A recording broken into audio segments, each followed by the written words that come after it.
ரமணா, என்னதான் கோவப்பட்டாலும் அர்ஜுன் உன் தம்பியில் ஆயிடுமா? செத்தவனை பற்றி இப்போ என்னடா பேச்சு? உயிரோடு தானே இருக்கா? அது ஒன்றும் இல்லை ரமணா, யாரோ ரோட்டில் போனவங்க அவனை ஹாஸ்பிட்டலில் சேர்த்து காப்பாற்றிருக்காங்க. அதை சொல்ல வரேன். அந்த பையன் அந்த பொண்ணுக்காக உயிரை விடுற அளவுக்கு போயிட்டான். அந்த காதல் உண்மையான காதல். யார் யாருக்கோ எவ்வளோ பண்ணியிருக்கோம். அப்போ ஒன்று பண்ணலாம். அவள் அப்பா நான் தான் கொலை பண்ணேன்னு சொல்லி போலீஸில் போய் சரண்டர் ஆயிடுறேன். அவன் நினச்ச மாதிரி அந்த பொண்ணை கல்யாணம் பண்ணிட்டு சந்தோஷமாக இருக்கட்டும். அப்புறம் ஒரு வாரமாக 10 நாள் கழிச்சு என்னை வந்து ஜாமீன் எடுத்துருங்க. ரமணா, சூப்பர் ரமணா. இதை சொல்ல தான் வந்தோம். நேற்று நம்ம லாயரை பார்த்தேன். இந்த கேஸில் எந்த ஒரு எவிடன்ஸ் இல்லாத ஒருத்தன் தானாக வந்து சரண்டர்னா கூட இந்த கேஸ் நிற்காதா? 10 நாள் அண்ணன் ஜாமீன் எடுத்துலாம்ல? அதை எடுத்துலாண்டா.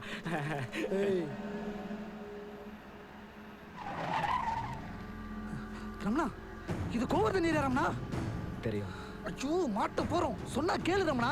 நான் பார்த்துக்கிறேன். ரமணா வேணா ரமணா, சொன்னா கேளு, வண்டியை திருப்பு.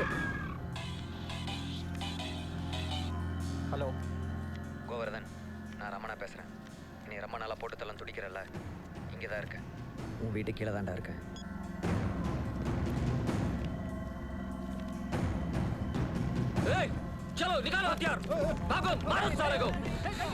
இறங்கு.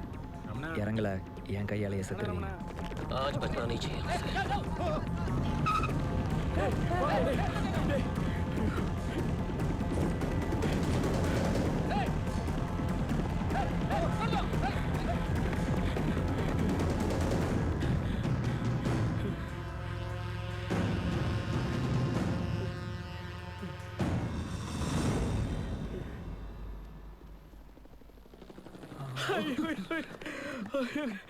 கருகணம் பிடிச்சோன்னு எங்கேந்திரா வந்து சேர்றீங்க?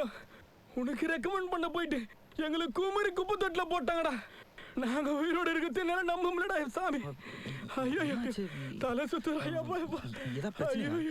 ஆல் அனிமல்ஸ் காய்கறி இப்பதான் வாங்கிட்டு வரேன், அதுக்குள்ள குடலை கொட்டிக்கு வந்துட்டீங்களா? ஏண்டா என் சமையலுக்கே இப்படி அலையிறீங்களே? இன்னும் நல்ல சமையல் சாப்பிட்டான்னு வச்சுக்கா, ரவுடிஸ் விட்டுட்டு சிலிண்டரா கிச்சன்ல உட்காந்துருவானுங்க. ஏண்டா வரீங்க ஏதோ மெகா சீரியல் மாதிரி அவன் கதையை கேட்குறீங்க. ஆவோ காவோ ஜாவோன்னு போயின்னே இருக்கிறீங்க. யாராவது ரமணா கிட்ட போய் ரமணா 1000 தான் இருந்தாலும் அவன் தம்பி, அவனுக்கு நம்மளை விட்ட வேற யாரும் ஹெல்ப் பண்ணுவான்னு ஒரு வார்த்தை சொல்றீங்களாடா? ஏண்டா நான் சொல்றது உங்க காதுல விழுதா இல்லையா? காதே ஊந்து போச்சுடா. டேய், அதான் டெய்லி கவுச் ஆகி போறேன்னு அவன் காதை என்ன கடிச்சு வச்ச? நான் எங்கடா கடிச்சேன்? அவனுக்கு கடிச்சாங்கடா. எல்லாமே கேக்குறேன்.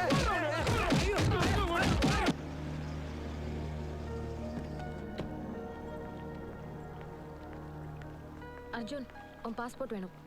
நீயும் நானும் ஆஸ்திரேலியா போகிறோம். டிக்கெட்ஸ், வீசா எல்லாத்துக்கும் ஏற்பாடு பண்ணியாச்சு.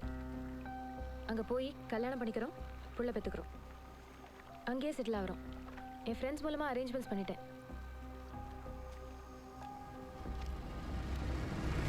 இந்த அப்படி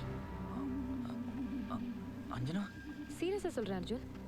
அவனை சரண்டர் பண்ண வைக்கிறது கஷ்டம்னு நீ தானே சொன்ன. அப்போ நமக்கு வேறு வழி இல்லை. யோசிக்காத அர்ஜுன், போய் அவனை ஷூட் பண்ணிடு. எங்க அப்பாவை கொன்னவன் ஏதோ ஒரு மூலையில சந்தோஷமா இருக்காங்கிறத என்னால தாங்கிக்க முடியல.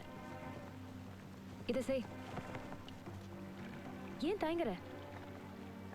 எனக்கு தெரியும் அர்ஜுன், நீ அவனை சுட மாட்ட. உன்னால அவனை சுட முடியாது. ஏன்னா ரமணா உன் அண்ணன்.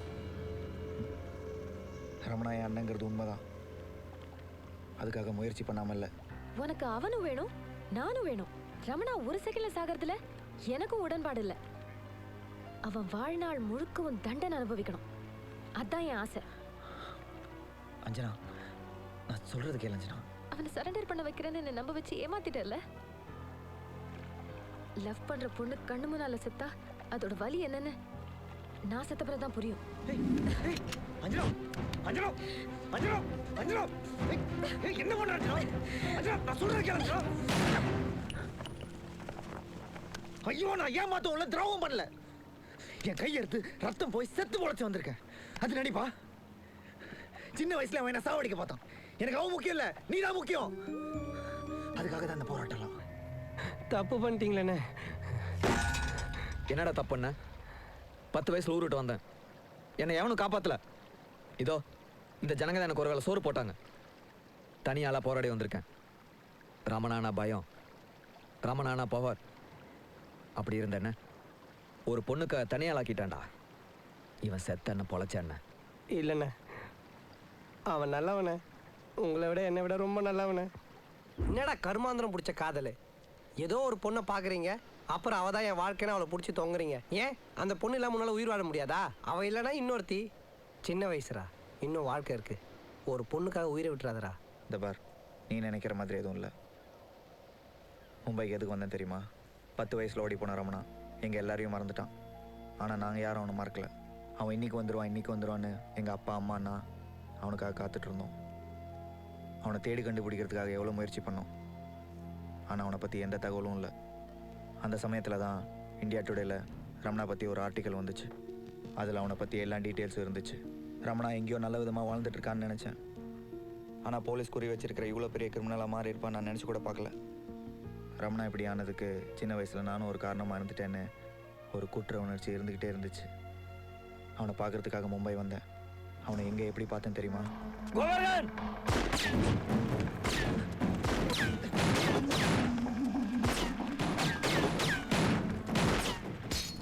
அவனுக்கும் ஒரு குடும்பம் இருக்குன்னு புரிய வச்சு அவனை திருத்தி கூப்பிட்டு போயிடலான்னு நினச்சேன். ஆனால் அவன் மனசில் அன்புங்கிற ஒரு அடையாளம் இல்லைன்னு நான் நல்லா புரிஞ்சுக்கிட்டேன். அவனை பற்றி முழு டீட்டெயில்ஸ் கலெக்ட் பண்ணுறப்போ நம்பிக்கை தர மாதிரி ஒரு விஷயம் கிடைச்சு. சும்மா தமாஸ். என்னடா சும்மா சின்ன பையன்கிட்ட போய் பையனை ஸ்கூலில் கொண்டு போய் விடு. அவனோட மனசுக்குள்ள ஒரு ஈரமான பகுதி இருக்குன்னு எனக்கு தெரிஞ்சுது. அவன் வாழ்க்கையில் ஏற்பட்ட காதல், அதை ஏற்படுத்தின வலி, அந்த காதலோட அடையாளமாக தன் காதலியோட மகனை பொறுப்பெடுத்து வளர்த்துட்டு இருக்க பாசம், இதெல்லாம் தெரிஞ்சதும் நான் ஒரு திட்டம் போட்டேன். நான் ஒரு உண்மை சொல்லட்டுமா? நான் யாரையும் காதலிக்கல. நிஜத்தில் அஞ்சனான்னு ஒரு பொண்ணே இல்லை. ரமணா கிட்ட சொன்ன காதல் கதை அத்தனையும் போய். என்னடா சொல்கிற? ஆமாம், அதெல்லாம் என்னோட கற்பனை கதை. லவ்வில் தோத்தவன் அடுத்தவன் லவ்வில் தோக்கணும்னு நினைக்க மாட்டான். ஏன்னா அவனுக்கு அந்த வலி தெரியும். அதனால தான் எனக்கு காதலில் பிரச்சனைன்னு சொல்லி நான் அவனை சந்தித்தேன். நான் சொன்ன மொதல் போய் அதுதான். அந்த துப்பாக்கி சூட்டு சம்பவத்தில் நிஜமாக இருந்து போன ஒருத்தரை என் கற்பனை காதலியோட அப்பாவாக்கிட்டேன். அந்த அப்பாவுக்கு முன்னாடி கதறி அழுதுட்டு இருந்த முகம் தெரியாத பொண்ணை என் கற்பனை காதலி ஆக்கிட்டேன். அஞ்சனா முத பார்த்ததுலேருந்து அவகிட்ட சண்டை போட்ட வரைக்கும் எல்லா சம்பவத்தையும் ரமணாவை நிகழ வைக்கணும்னு அப்பப்போ யோசிச்சு என் கண்ணெதிர்க்க இருந்த எல்லா பொருளையும் என் கதைக்காக யூஸ் பண்ணிக்கிட்டேன். அவள் எனக்குன்னு பிறந்தவ. அவள் பேர் அஞ்சனா.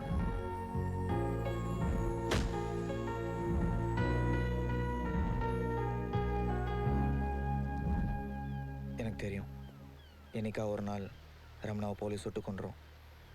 அதுக்கு முன்னாடி தான் குற்றத்தெல்லாம் ஒத்துக்கிட்டு அவன் போலீஸ்கிட்ட சரண்டரானா அவன் உயிருக்கு பாதுகாப்பாக இருக்கும். அவன் தண்டனை காலத்தெல்லாம் முடிச்சுட்டு வெளிவரப்போ ஒரு புது ரமணாவா சராசரி மனுஷனாக இருப்பான். அதுக்கு தான் இந்த போராட்டம்லாம். எனக்கு எங்கள் அண்ணன் வேணும், முழுசாக வேணும்.